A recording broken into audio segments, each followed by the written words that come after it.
ডেজার্টের মধ্যে কেন জানি আমার ফালুদাটাই অনেক বেশি পছন্দ। তো আমি বাইরের জিনিস বেশি ট্রাই করি না, আমি বাড়িতে বানাই খাইতে বেশি পছন্দ করি। তো আমি সব উপকরণগুলো নিয়ে আসছি আর ফালুদাটাও কিনে নিয়ে আসছি।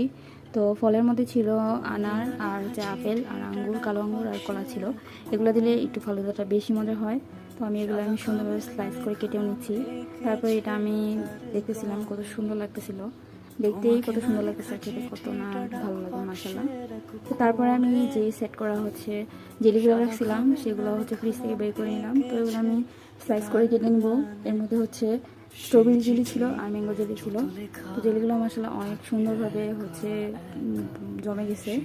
তো এগুলো আমি সুন্দরভাবে স্লাইস করে কেটে নিচ্ছিলাম যেন ফালুদাটা দিতে পারি। তারপর আমি আগে থেকেই হচ্ছে ফালুদাটা হচ্ছে দুধ দিয়ে হচ্ছে গরম বা রান্না করে রাখছিলাম, সেটা আমি এগুলো সবগুলো উপকরণ অ্যাড করবো। তো প্রথমে আমি দিয়ে দিলাম হচ্ছে আপেল, তারপরে বাকি উপকরণগুলো আস্তে আস্তে দিব, দিয়ে এটা সুন্দরভাবে মিক্স করে পরিবেশন করব। তো এটা কিন্তু খেতে মাশাআল্লাহ অনেক বেশি মজা হয়েছিল। আপনারা বাড়িতে বানিয়ে ট্রাই করবেন, দেখবেন খেতে অনেক বেশি মজা লাগবে। বাইরের জিনিস থেকে বাসায় বানানোটা অনেক বেশি আনন্দের আর খেতেও কিন্তু অনেক বেশি মজা লাগে। তো আপনারা এইভাবে ট্রাই করতে পারেন। ধন্যবাদ সবাইকে। ভিডিওটা ভালো লাগলে অবশ্যই কমেন্ট করবেন।